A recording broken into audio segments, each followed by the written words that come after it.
सबसे पहले मैं पूरा चैनल को मेरा धन्यवाद, जो कि हमारा आवाज़ को आप पूरा क्षेत्र में पहुंचा रहा है। जो कि आपका आवाज़ से ही, आपसे चैनल से ही जो हमारा जागरूक हुआ है, पूरा साउथ इंडिया पूरा जागरूक हो चुका है। केरल से हर रोज़ टीम इधर आ रहा है, वो 3-4 दिन हमारे साथ में रह के वो अपना ट्रेनिंग लेके वापस जा रहा है, वहाँ भी जागरूक कर रहा है।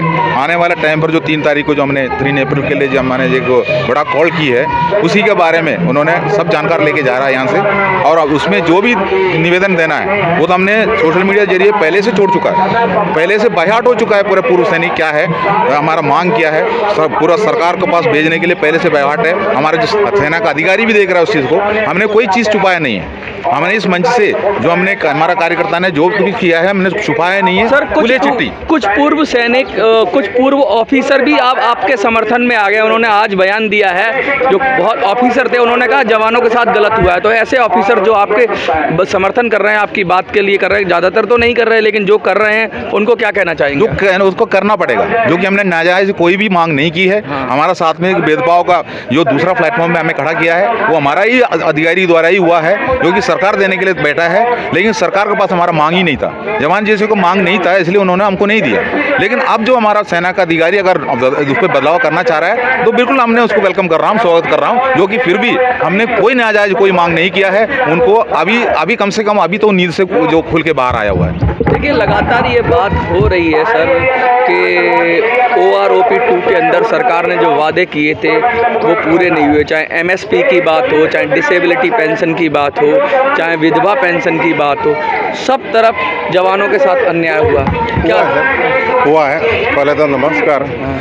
ये देखिए, जो हुआ है, अन्याय हुआ है शुरू से लेकर के, ये अभी तक अन्याय ही हो रहा है। क्योंकि कोई भी जवान के लिए उनका जो कमियां पूरा करने के लिए OROP लाया गया, लेकिन फ़ायदा क्या, उसमें फ़ायदा किसने उठाया? ऑफिसर लोगों ने उठाया।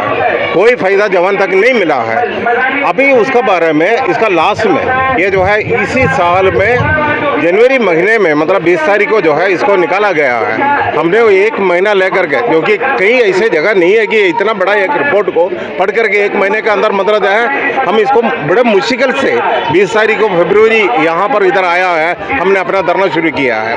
हमारा मतलब यही है, इसका जो भी गलतियाँ हैं, इनको ने जानबूझ के किया हो या ना जानबूझ के किया हो, उसको मतलब सुधारना है। और जिसका हक था, जो ऑफिसर लोगों को नहीं है, वो जवान को पहुँचने के लिए OROP बनाया गया। लेकिन जो 15 साल में या 17 साल में जो पेंशन होकर के आ रहा है, उनके लिए OROP लाया गया है। लेकिन उसका फ़ायदा किसने उठाया? 60 साल तक, मतलब जो है अपना जो है 60 साल तक सर्विस करके वो ब्रिगेडियर या फुल कर्नल बन करके जो, या कर्नल बन करके जो उधर जाता है, उन्होंने फ़ायदा उठाया है। वो फ़ायदा वो उसका 4 में नहीं है, 5 में नहीं है, और उसमें 6वें में 1 हिस्सा भी मतलब जवान को नहीं दिया गया। अभी ऑफिसर को हम मानते हैं, हम तो अपने भगवान की जगह पर हम अभी तक रखते थे, लेकिन अभी उनमें से किसी ऑफिसरों ने, ये सभी ऑफिसर नहीं है, किसी ऑफिसरों ने जो इसके अंदर शामिल है, उन्होंने ही यही गलत काम किया है। जवान का पेट काटा गया है, जवान का पेट काटा गया है। जवान परेशान है, लगातार धरना प्रदर्शन जारी है। धीरे धीरे चिंगारी सुलग रही है। क्या 16 बन जाएगी चिंगारी? ये नमस्कार। ये हमारा साथ जो भेदभाव किया है ऑफिसर ने, ये हमको जरूर ख़त्म करना है। और आगे जाकर ये हमारा जो पूर्व सैनिक है, पूर्व सैनिक के साथ इतनी बुरी तरह से भेदभाव हो रहा है। हर मेडिकल फैसिलिटी में हो, ये ECHS का हो, और जवान की जो परिवार का जो बच्चे हैं उनको ऑफिसर बनने का हो, सारे के सारे इन लूट के अपने परिवार में ले गया है। इसलिए हमें मांग है, हमारी जो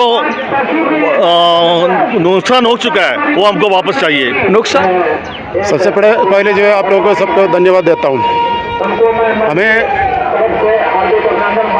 जो बोलना था साहब, बाकी कुछ लोगों ने बोल चुका है। मुझे सिर्फ इतना ही बोलना है, एक ही बात, जो डिसेबिलिटी पेंशन जो है, एक ही इलाके में अगर मान लो जम्मू कश्मीर में ऑफिसर और जवान एक ही साथ एक ही जगह में सर्विस कर रहे हैं, मान लो दुश्मन के हंगामा में दोनों के एक ही बराबर घायल हो गया, अंगवैकल्य हो गया, डिसेबिलिटी हो गया, मान लो पाँव का अगर हाथ कट गया, पाँव कट गया, दोनों को नुकसान एक ही जैसे हो गया, दोनों का शरीर के एक ही जैसे हो, दोनों का शरीर में खून ही है, खून का कलर भी लाल है, खून का कलर भी लाल है। हाँ, एक ही घायल हुआ, एक ही बराबर नुकसान हुआ, तो वहाँ पर जवानों को मिल जाता है डिसेबिलिटी पेंशन तौर पर सिर्फ 18,000 रुपया।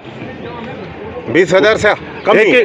20,000 से कम में। अगर वही घायल हुआ ऑफिसर को मिल जाता है 2 लाख समथिंग, प्लस उनको डीए भी मिल जाता है। मान लो जवान जो है डिसेबिलिटी की वजह से फौज से निकाला गया है, घर में जा कर के उनको 3 होगा 4 बच्चे होंगे, उनको वो 4 बच्चे को पालना है, उनको उसको बच्चों को पढ़ाई करना, लिखवाई करवाना, उनको जो है ना बच्चों को ड्रेस और को मकान का जो लोन होगा अगर वगैरह जो भी है वो सब कुछ ये जवान को देखना पड़ता है। सिर्फ ये 18,000 रुपये का पेंशन लेकर के उनको बच्चों का गुजारा नहीं हो सकता। जो अभी मुश्किल से 10% लोग जो अपना संगठन जो यहाँ बैनर लेके आया हुआ है, अभी 90% वहाँ जो भी है वो अफसरों का जो संगठन में ही काम कर रहा है। जो हमारा एक बड़ा संगठन है वहाँ केरला स्टेट एक्सर्विसमेंट लीग, उसका जो पीछे जो कर्टन का पर्दा का पीछे जो अफसर बैठा है, लेकिन अभी भी उसमें जो हमारा ही जो सेना का जो जैसे पूर्व सैनिक हमारा ही रैंक का उसमें अंदर है, सिपाही से लेकर सूबेदार मेजर तक, जो ऑर्डिनरी कैप्टन तक, फ़ायदा तो उनको चाहिए,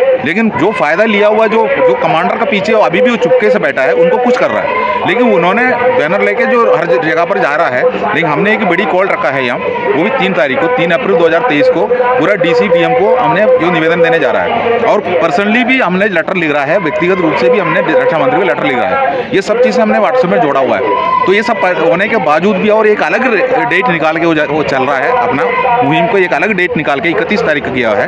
तो यही तो भेदभाव है जो कि उनको ये नहीं पता चल रहा है। अगर वो इस दुनिया से जाने के बाद उनको फैमिली भी यहाँ रहना है, और उनको ये भी पता होना चाहिए उनका बच्चा ही तो सेना में अभी, मतलब उनके हक की लड़ाई आप लड़ रहे हैं और वही आपके खिलाफ जा रहे हैं। तो उनके लिए एक मैसेज है, आप लोग जब तक नहीं जागेंगे, अभी नहीं तो कभी नहीं, जो कि हम लोगों ने मंच और माइक को हम लोगों ने अफसरों से छीन के हमने इस मंच बनाया हुआ है, जिसको आसानी से नहीं मिलता है। हम लोग आज जो बिल्कुल आज 34 दिन हो गया, 34 डेज हो चुका है, हम लोगों ने बिल्कुल रास्ते में बैठा हुआ है, सड़क में बैठा हुआ है। अब यहाँ धूप भी है, यहाँ बारिश भी है, आप देख रहे हो, यहाँ आप लोग मीडिया तो रोज देख रहे हो, लेकिन बारिश में लगातार धरना चला, मीडिया तो रोज देख रहा है, लेकिन हमारा वहाँ जो पूर्व सैनिक जितना भी अब केरला में बैठा हुआ है, खासतौर पर मैं उसको बता रहा हूँ, जो उन लोगों ने ये नहीं देख रहा है, अफवाह उड़ा रहा है उधर बैठ के, किसी को कुछ करने के लिए व्हाट्सएप में कुछ लिखता है, कुछ फेसबुक में लिखता है, लेकिन उनके लिए एक मैसेज है, जागो। अगर आप नहीं जागेंगे, जो आने वाला पीढ़ी उनको जो माफ नहीं करेंगे। खबर हमारी आपको कैसी लगी, लाइक कमेंट सब्सक्राइब जरूर करें। Thank you.